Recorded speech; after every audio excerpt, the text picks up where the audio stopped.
تو جب آپ سفر پر ہوں تو اللہ نے فرمایا تمہارے لیے یہ گناہ نہیں کہ تم کچھ نمازوں کو قصر کرو. قصر کا مطلب ہوتا ہے آدھا کرنا. اب یہاں سے قصر نمازوں کا مسئلہ اسی آیت سے نکلتا ہے. یہ مسائل تقریباً مسلمانوں کو یاد ہونی چاہیے، اس لیے کہ اب کے زمانے میں سفر اتنا آسان ہو چکا ہے کہ تقریباً لوگ سفر پر آج ہو ہی جاتے ہیں.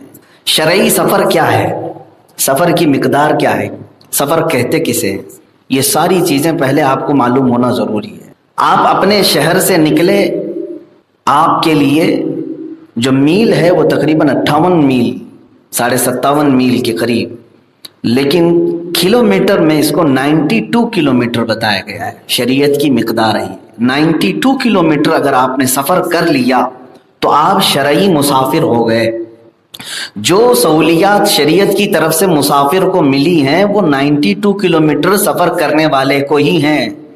ایک بار نیت کر کے چل پڑا ہو، ایسا نہیں کہ یہاں سے 10 کلومیٹر گیا وہاں تھوڑی دیر رکا، یعنی نیت اس کی آگے سفر کرنے کی نہیں تھی، پھر اچانک وہاں سے پھر دوسری نیت ہو گئی، اس کو سفر نہیں. اپنے شہر سے اسے پہلے 92 کلومیٹر جانے کا ارادہ ہو، بیچ میں اگر کھانے پینے کے لیے رکا، ایک رات سونے کے لیے رکا تو کوئی حرج نہیں.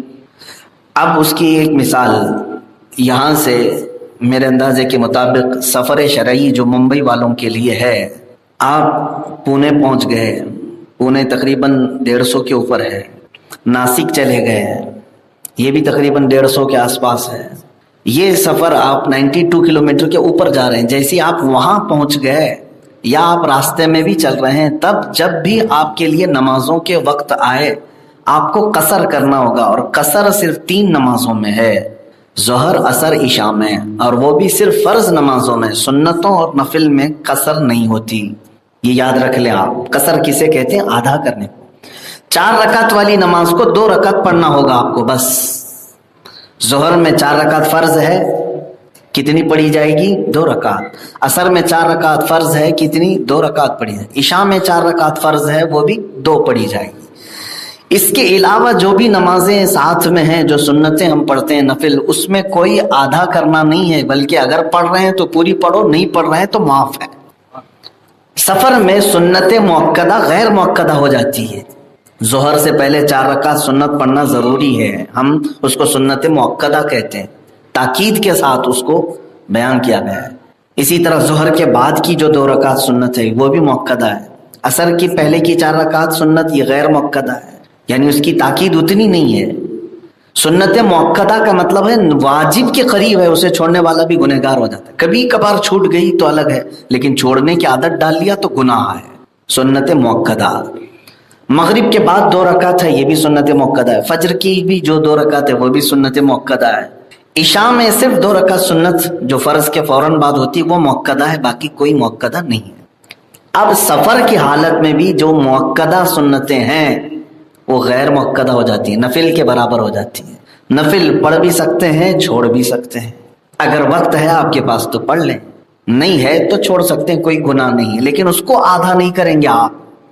مثال کے طور پر سفر شرعی میں آپ نکل گئے، آپ سفر کے لیے نکل پڑے، ممبئی سے نکلے، پونا جا رہے تھے، ظہر کا وقت ہو گیا. اب آپ ظہر پوری 12 رکعت جو یہاں پڑھتے تھے وہی پڑھنا چاہ رہے ہیں تو 10 ہوگی، 12 نہیں ہوگی. 4 رکعت پہلے کی پوری پڑھنا چاہتے ہیں تو پوری پڑھ لو، نہیں پڑھنا چاہتے تو چھوڑ دو. اور فرض جو 4 رکعت ہے وہ کتنی؟ وہ 2 پڑھیں گے. باقی جو بعد کی 2 رکعت سنت اور 2 رکعت نفل ہے وہ 2 ہی پڑھی جائے گی. چاہے تو پڑھیں، نہیں تو چھوڑ دیں، آپشنلی ہے آپ کے لیے. سفر کی حالت میں بار بار میں تاکید کے ساتھ عرض کر رہا ہوں، ادھر کی بحث ادھر میں نہ ملا دیں. ہاں، میں سفر کی حالت کے بارے میں کہہ رہا ہوں. اگر اس کو آدھی بات کوئی کٹ کر کے لے جائے اور پھر کہے کہ آج سے مفتی صاحب نے کہا ہے کہ یہ سنتیں چاہے تو پڑھ سکتے ہیں چاہے تو چھوڑ سکتے ہیں، نہیں، یہ سفر کے لیے میں کہہ رہا ہوں. سفر عام حالتوں کے لیے نہیں. آپ مقیم ہیں یہاں پر، ابھی گھر پر ہیں تو یہاں پر نہیں ہے. اس سے ایک مسئلہ یہ بھی میں آپ کو بتا دوں. کچھ لوگ یہ کہتے ہیں کہ سفر تو ٹھیک ٹھاک چل رہا ہے، آرام سے چل رہا ہے. پہلے گھوڑوں کا سفر ہوتا تھا، اونٹ کا سفر ہوتا تھا، مشکل سفر تھا. اب تو کار کا ہے، ٹرین کا ہے، پلین کا ہے. آرام ہی آرام ہے. چاہے جتنا بھی آرام ہو جائے، جو شریعت نے سفر کے لیے سہولت دی وہ قیامت تک چلتی رہے گی. اب آپ 92 کلومیٹر 1 منٹ میں بھی ادا کر لیں تب بھی آپ مسافر ہی کہلائیں گے۔ اصل جو مقدار کلومیٹر کی نہیں ہے، شریعت نے جو اصل مقدار بتائی ہے وہ کیا ہے؟ وہ کتابیں اگر آپ اٹھا کر کے دیکھیں گے اس میں فرمایا گیا 3 دن 3 راتیں جو سفر کرے گا چلے گا وہ مسافر ہے۔ تو فقہائے کرام نے 3 دن اور 3 راتیں چلا کر کے دیکھا تو 92 کلومیٹر پہ پہنچا۔ اس میں آرام بھی ہے، کھانا بھی ہے، حاجتیں بھی ہے، سب کاؤنٹ کر کے۔ تو جو آرام سے چل سکتا تھا پیدل، اس کو چلا کر کے دیکھا تو وہ 3 دن میں کہاں پہنچا؟ 92 کلومیٹر۔ اس لیے میں کلومیٹر کا حساب آپ کو بتا رہا ہوں تاکہ آسانی ہو۔ بعد میں کوئی کتاب اٹھائے پرانی کتاب اور کہے حضرت اس میں تو 3 دن کا سفر لکھا ہوا ہے، 3 دن اور 3 راتیں جو چلے گا وہی مسافر ہے۔ اس اعتبار سے شاید دنیا کے کونے سے کونے کو پہنچ جائیں گے آپ، تب بھی 3 دن 3 راتیں نہیں ہو پائیں گی، کیونکہ اب تو بہت فاسٹ ہے۔ امریکہ بھی آپ 17 گھنٹے میں پہنچ جائیں گے، 17-18 گھنٹے جو بھی لگتے ہوں۔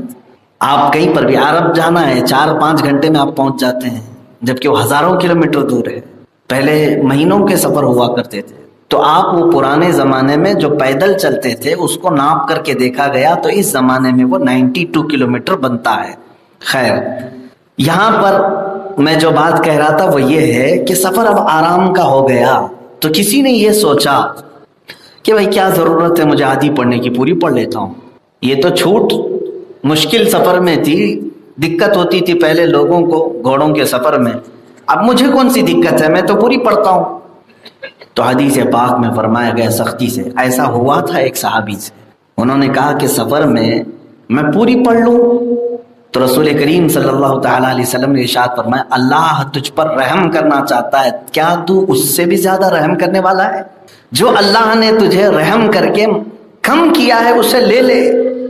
اور اگر کوئی بندہ اپنے اوپر سختی کرنے لگ جائے کہ نہیں میں اور بھی زیادہ سخت، یعنی 4 اگر ہے تو میں 8 پڑھوں گا، یہ اگر اپنے اوپر ڈالتے رہ جائے تو بخاری شریف کی حدیث ہے ایک دن وہ دین سے ہی نکل جائے گا۔ ہاں، اگر کوئی دین پر سختی کرنے لگ جائے، گھیرا بندی کرنے لگ جائے کہ میں اس سے بھی زیادہ ٹائٹ عمل کروں، جیسے کسی کو جوش آ گیا، اٹھا 100 رکعت پڑھنے لگ گیا اور روزہ رکھ رہا ہے صبح سے شام، شام سے پھر صبح تک، رات میں بھی نہیں کھاتا، یا اپنے آپ پر سختی کر رہا ہے، تو بخاری شریف کی حدیث پاک میں اللہ تعالیٰ کے حبیب صلی اللہ علیہ وسلم فرماتے ہیں ایک دن ایسا وہ اپنے اوپر کر لے گا کہ وہ دین سے ہی باہر نکل آ جائے گا، اس کے بنائے ہوئے راستوں پر وہ خود ہی نہیں چل پائے گا۔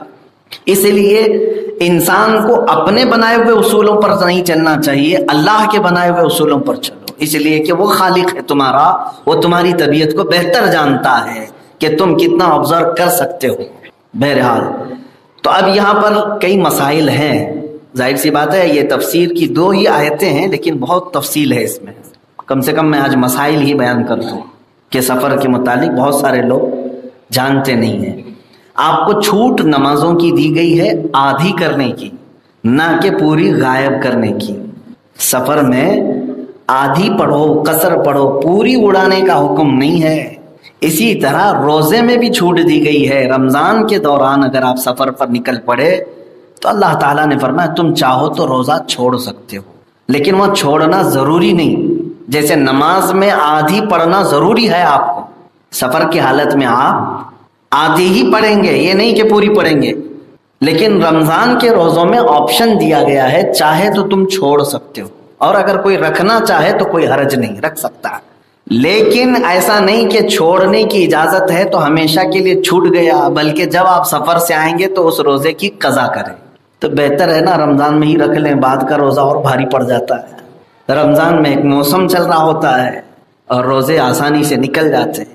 بہرحال سفر کی اور جو سہولیات ہیں آپ کو، وہ اس میں اللہ تبارک و تعالیٰ نے بہت ساری چیزیں بیان فرما دی۔ اب مسائل آپ کو یہ بھی میں بتا دوں، 92 کلومیٹر آپ کو جانا ہے۔ اب ممبئی والوں کے لیے شاید ممبئی شہر میں ہی 92 کلومیٹر ادھر سے ادھر ہو جاتا ہے، یہیں سے یہیں۔ اس کے لیے حکم یہ ہے کہ اپنے شہر کے حدود سے باہر نکلے۔ شہر کے حدود کیا ہیں؟ ریلوے اسٹیشن، بس اسٹینڈ، جو شہر کے باہر بنائے جاتے تھے یا ایسی جگہوں پر بنائے جاتے تھے کہ وہاں سے اب کوچ کرنے کا ارادہ کرتا تھا مسافر۔ ممبئی والوں کے لیے ایئرپورٹ ہے، ایئرپورٹ پہنچ گئے تو وہاں سے آپ کا سفر شروع ہو گئے، اپنے گھر سے کاؤنٹ نہیں کریں گے۔ اس منزل سے کاؤنٹ کریں جو آپ کے شہر کے ختم ہونے کے مثل ہیں. ایئرپورٹ ہوا، ریلوے اسٹیشن ہوا، بس اسٹینڈ ہوا، ان چیزوں سے اگر آپ باہر نکل گئے تو آپ جو ہے مسافر ہو گئے، یعنی شروع ہو گئے. اب ممبئی کے لیے کیا حالات ہو سکتے ہیں میں آپ کو بتاؤں. ممبئی پورا جو ہے یہ ملتے ملتے ایک شہر بنا ہے، ورنہ اس کے بھی اپنے الگ الگ تعلقے ہیں، تحصیل ہے. وکرولی جو ہے یوں سمجھ لیں کہ جیسے دوسرے ڈسٹرکٹ میں ایک تعلقہ ہوتا ہے، جیسے اس کا ڈسٹرکٹ تھانہ آتا ہے، تھانہ ہے تو تھانہ ایک ڈسٹرکٹ ہوا، اس کے تعلقے ہیں. تو آپ اپنا وکرولی کو کاؤنٹ کریں کہ آپ وکرولی سے باہر نکلے تو آپ اپنے گاؤں سے باہر نکل گئے.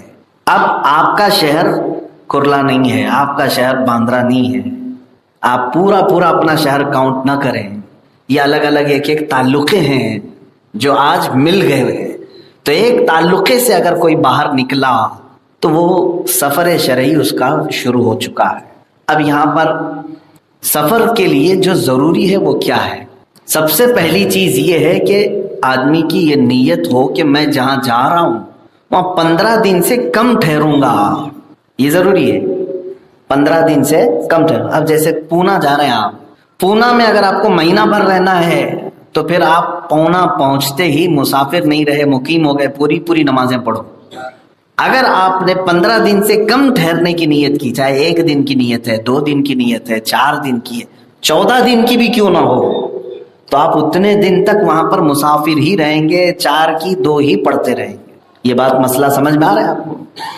جہاں آپ جا رہے ہیں سفر 92 کلومیٹر کے باہر، وہاں 15 دن سے زیادہ، 14 دن سے زیادہ ٹھہرنے کی نیت نہ ہو. اس سے کم ٹھہرنے کی نیت ہو تو آپ مسافر ہیں. اچھا، اور ایک مسئلہ اس میں یہ ہے، آپ 4 دن کے لیے ہی جا رہے ہیں لیکن اپنے ماں باپ کے گھر جا رہے ہیں، تب بھی آپ مسافر نہیں رہیں گے. آپ گھر پہنچتے ہی مقیم ہو جائیں گے. جو آپ کی پیدائشی گھر ہے یا آپ کے ماں باپ کا گھر ہے، اس کو کہتے ہیں یعنی مقیم ہو جانا. وطن ہے تمہارا، وطن اصلی ہے. اب مثال کے طور پر کسی کے یو پی میں ماں باپ رہتے ہیں، رشتہ دار رہتے ہیں، ان کا گھر ہے اپنا. اب ممبئی میں یہاں رہ رہے ہیں، سال بھر کے بعد نکلے. اگر کوئی ممبئی سے یو پی جا رہا ہے، پلین میں جا رہا ہے، 2 گھنٹے میں پہنچے گا، مسافر ہوا کہ نہیں ہوا؟ صرف 2 گھنٹے میں مسافر ہو جائے گا. میں نے پہلے ہی ڈیفینیشن آپ کو بتایا ہے. گھنٹہ نہ دیکھیں، کلومیٹر دیکھیں. 92 کلومیٹر اباؤ ہو گیا، سفر شروع ہو گیا اس کا. تو یو پی جا رہا ہے تو اس کا سفر شروع ہو گیا. یو پی میں پہنچا. اب وہ اگر اپنے وطن میں جا رہا ہے، اس کے ماں باپ کا گاؤں ہے، اس کا گھر ہے وہاں پر، تو پھر وہ جیسے وہاں پہنچے گا، اب وہ نارمل آدمی ہوگا. جیسے 4 رکعت پڑھنا تھا وہ پوری ہی پڑھے گا، وہاں قصر نہیں کرے گا. چاہے وہ 1 دن کے لیے جا رہا ہو، 4 دن کے لیے جا رہا ہو یا مہینے کے لیے جا رہا ہو، وہ پوری پڑھے گا. اجنبی جگہ پر جا رہا ہے تو ہی وہ مسافر. دیکھیں شریعت میں یہ سارے حدود ہیں. اس کے لیے میں کہہ رہا ہوں کہ مسافر کے احکام بھی مسلمان کو معلوم ہونا ضروری ہے. آج کے زمانے میں تو بہت ضروری ہے. آپ صبح نکلے، ناسک گئے اور وہ شام میں واپس آ گئے. پونا جا رہے ہیں لوگ، صبح گئے، رات میں واپس آ گئے. آپ مسافر ہوئے، آپ مسافر ہوئے. صبح یہاں سے نکلے تھے، فجر پڑھ کر کے پونا پہنچے. پونا میں آپ کیا اپنا گاؤں نہیں، اپنا وطن نہیں ہے، کام کی غرض سے گئے. ظہر ملی وہاں پر، عصر ملی، مغرب ملی، عشاء ملی. آپ کو قصر ہی پڑھنی ہوگی وہاں پر. پھر رات کو آپ واپس لوٹ رہے ہیں ممبئی، پھر رات کو آپ آ گئے، 2.5-3 گھنٹے کے اندر پہنچ گئے. اب بہت سارے لوگ یہ سمجھتے ہیں شاید میں مسافر ہوا ہی نہیں. ارے 2 گھنٹے تو سفر کر کے آیا. وہ گنہگار ہے اگر پوری نماز پڑھے گا تو. یہ بھی ہے، اگر جان بوجھ کر کے کوئی قصر کے حالت میں 2 کی بجائے 4 پڑھتا ہے تو گنہگار ہے. یہ شریعت کا مسئلہ ہے، اس لیے اس کو یاد رکھ لیں ہمیشہ. اچھا، اور ایک مسئلہ اس میں پیچیدہ تو نہیں ہو رہا ہے، سمجھ میں آ رہا ہے؟ ہاں، میں صاف بتا رہا ہوں تاکہ ذہن میں محفوظ ہو جائے. جیسے پڑھایا جاتا ہے ویسے ہی میں آپ کو بتا رہا ہوں، چونکہ یہ مسائل ہیں، تقریر نہیں ہے. مسائل جو ہے سکھائے جاتے ہیں، ولولہ انگیز دھواں دھار نہیں ہوتے. بہرحال تو آپ اور ایک مسئلہ سیکھ لیں. یہاں سے اگر آپ گئے، پونا گئے یا ناسک گئے، تو وہاں پہنچنے کے بعد آپ مسافر ہوئے، لیکن آپ جماعت سے نماز پڑھنے کے لیے مسجد میں گئے وہاں کی، اور وہاں کے امام صاحب جو مقیم ہیں، وہیں کے رہنے والے جو نماز پڑھا رہے، ان کے پیچھے جب آپ پڑھ رہے ہیں تو اب آپ آدھی نہیں پڑھیں گے، وہ پوری پڑھیں گے. کیوں؟ امام کے پیچھے جب پڑھ رہے ہیں تو امام جتنی پڑھائے گا اتنی آپ کو پڑھنی پڑے گی. یہ بھی مسئلہ سمجھ کر کے چلے. مقیم امام کے پیچھے اگر مسافر پڑھ رہا ہے تو مقیم امام کی اقتدا میں پوری نماز پڑھے گا. اب پونا میں اگر جماعت سے نماز پڑھ رہے ہیں آپ ظہر کی، عصر کی، عشاء کی، تو اب وہ کتنی رکعت پڑھیں گے؟ آپ 4 رکعت پوری پڑھیں گے وہاں کے امام اگر پڑھا رہے ہیں. لیکن آپ 10 لوگ تھے، 10 مسافر تھے، ساتھ میں گئے اور وہاں جا کر کے آپ ہی کے 10 میں سے کوئی ایک نے پڑھایا، امام وہ خود ہی بنایا، تو وہ 2 ہی پڑھائے گا اور سب لوگ 2 ہی پڑھیں گے. بات سمجھ میں؟ جیسا امام ہوگا ویسا ہی مقتدی ہوگا. لیکن اس کا الٹ بھی ہے ایک مسئلہ یہ بھی ہے، جیسے ہمارے ساتھ اکثر ہوتا ہے. ابھی مثال کے طور پر میں ناندیڑ شہر گیا تھا، تقریباً 300 کلومیٹر کے اوپر ہی ہے، مسافر ہو گیا. میں مسافر ہوں، میرا وہ وطن نہیں ہے. 2 دن کے لیے 3 دن کے لیے گئے، مسافر شرعی ہے. اب جو نمازوں کے اوقات آئے مجھے تو قصر کرنا ہے، لیکن وہاں کے کسی امام کے پیچھے اگر میں پڑھتا تو میں پوری پڑھتا، لیکن لوگوں کی خواہش میرے پیچھے پڑھنے کی تھی. تو اب یہ مسئلہ الٹا ہے. اب میرے پیچھے وہاں کے مقیم لوگ ہیں، میں مسافر ہوں. اب مسئلہ یہ ہے کہ اگر وہ راضی ہیں میرے پیچھے پڑھنے کے لیے تو میں ان کا دیکھ کر کے پورا نہیں پڑھاؤں گا. میں مصلی پہ کھڑا ہو جاؤں گا اور میں اعلان کروں گا میں مسافر ہوں، 2 رکعت پر میں سلام پھیر دوں گا، باقی کی 2 رکعت آپ لوگ کھڑے ہو کر کمپلیٹ کرو. یہ مسئلہ ہے. اگر امام مسافر ہے تو وہ مقتدیوں کو بتائے گا، ظہر کی نماز اگر پڑھا رہا ہے یا عصر کی پڑھا رہا ہے یا عشاء کی پڑھا رہا ہے تو وہ اعلان کرے گا کہ میں مسافر ہوں، 2 رکعت پہ میں سلام پھیر دوں گا، باقی کی نمازیں آپ کمپلیٹ کر دو. وہاں کے لوگوں نے تقریباً 4-5 نمازیں میرے پیچھے پڑھی. تو اس سے وہ مسئلہ سیکھ بھی گئے کہ مسافر کے پیچھے اگر مقیم نماز پڑھتا ہے تو اپنی نماز وہ پوری کمپلیٹ کرے گا، لیکن مسافر امام اپنی قصر ہی کرے گا. مسئلہ سمجھ میں آ گیا؟ ہاں. اگر کبھی ایسا ہو گیا آپ کے ساتھ، کبھی بزرگان دین آتے ہیں، ہم تبرک کے لیے ان کو آگے بڑھاتے ہیں، عشاء میں آپ چلیں تو وہ کہتے ہیں میں مسافر ہوں، تو آپ یہ کہہ سکتے ہیں کوئی بات نہیں، آپ اپنی 2 پڑھیں، ہم باقی کی کمپلیٹ کر لیں. اگر وہ 2 رکعت پہ سلام پھیر دیے تو آپ لقمہ نہ دیں پیچھے سے کہ امام صاحب بھول گئے 2 پہ ہی سلام پھیر دیے. نہیں، بلکہ آپ کو مسئلہ معلوم ہونا چاہیے. وہ بھول نہیں گئے، وہ مسافر ہیں، ان کے لیے 2 ہی ہے. آپ اب کھڑے ہو کر کے اپنی نماز کمپلیٹ کریں، آپ اپنی نماز کمپلیٹ کریں. لیکن اب میں ایک اور مسئلہ بتا رہا ہوں. میں ہی کہیں باہر سے آیا، آپ کو نماز پڑھا رہا تھا عشاء کی.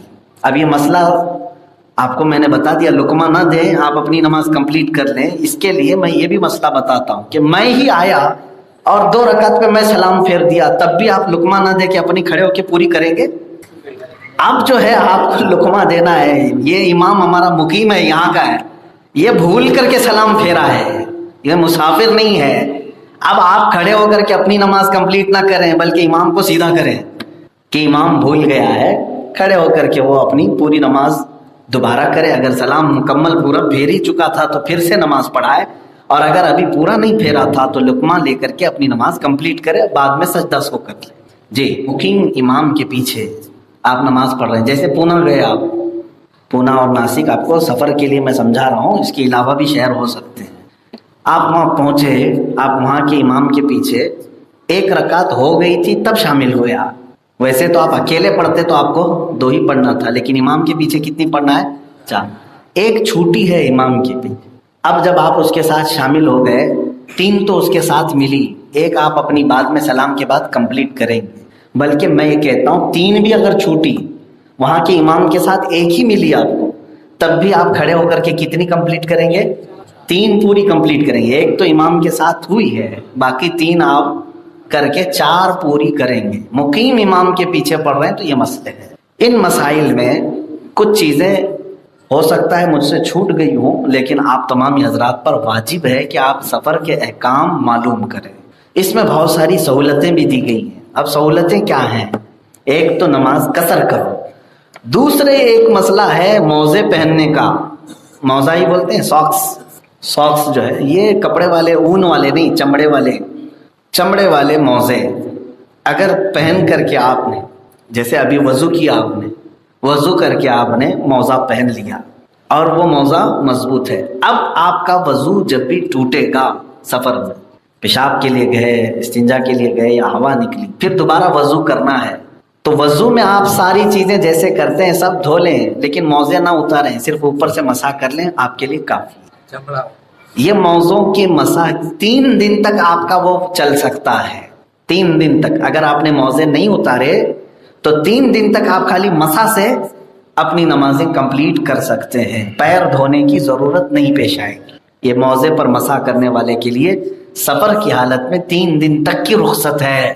اب تو ویسے پہنتے بھی نہیں ہیں لوگ اور ویسے مل بھی نہیں رہے چمڑے کے موزے، شاید ادھر ٹھنڈیوں میں دلی وغیرہ میں میں نے دیکھا ہے، دلی میں بریلی وغیرہ میں، باقی یہاں کے لوگوں کو کپڑے کے موزے گرم کرتے ہیں، چمڑے تو بہت دور کی بات ہے۔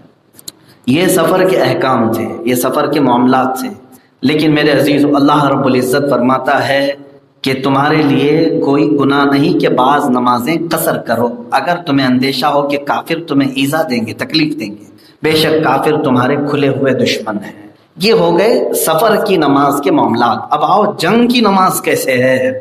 جنگ میں جو نماز ہوتی ہے اس کو نماز خوف، کل میں نے جمعہ میں شاید عرض کیا تھا، حضرت خالد بن ولید حضور صلی اللہ علیہ وسلم کے مقابل میں کھڑے تھے جب ابھی وہ ایمان لائے نہیں تھے، اور حضور صلی اللہ تعالیٰ علیہ وسلم کے ساتھ چند صحابہ تھے، ان کو گھیرنا چاہ رہے تھے، وہ مارنا چاہ رہے تھے، موقع کی طاق میں تھے، اور حضور پاک صلی اللہ تعالیٰ علیہ وسلم ان سے راستہ بچا کر کے دوسرے راستے سے جا رہے تھے، لیکن بیچ میں ظہر کا وقت ہو گیا۔ اب یہ آیتیں آئی ہیں نماز کے احکام کے لیے، سنیں۔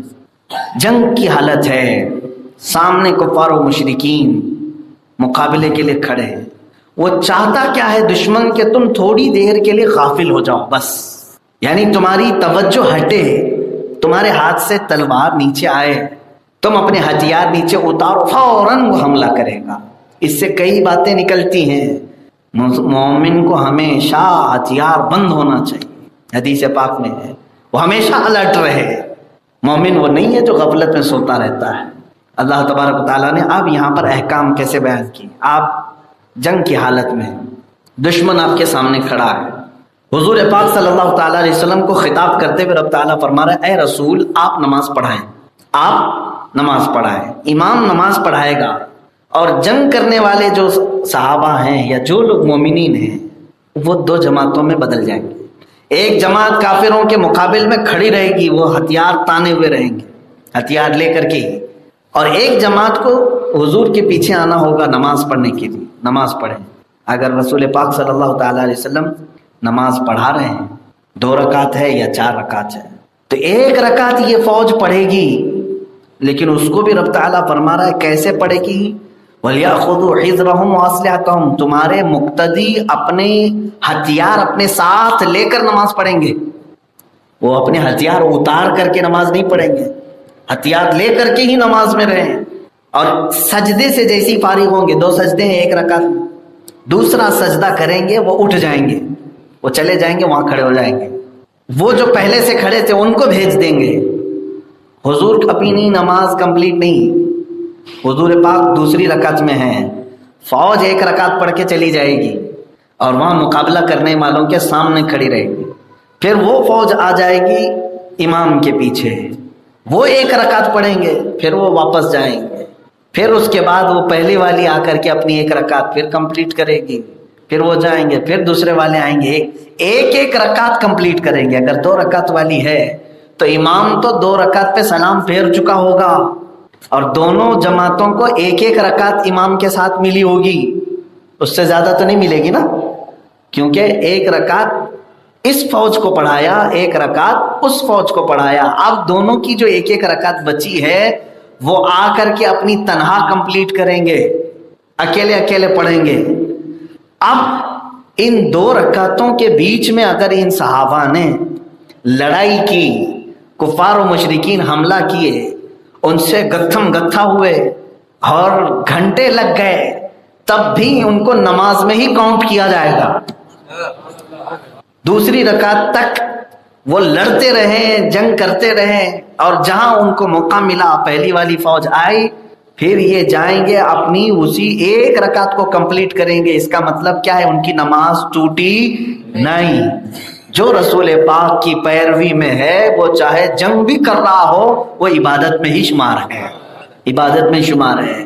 اسی لیے اقبال نے کہا تھا کہ بمصطفیٰ برساں خیش کے دی ہم اوست، اپنے آپ کو نبی تک پہنچا دے یہی دین ہے۔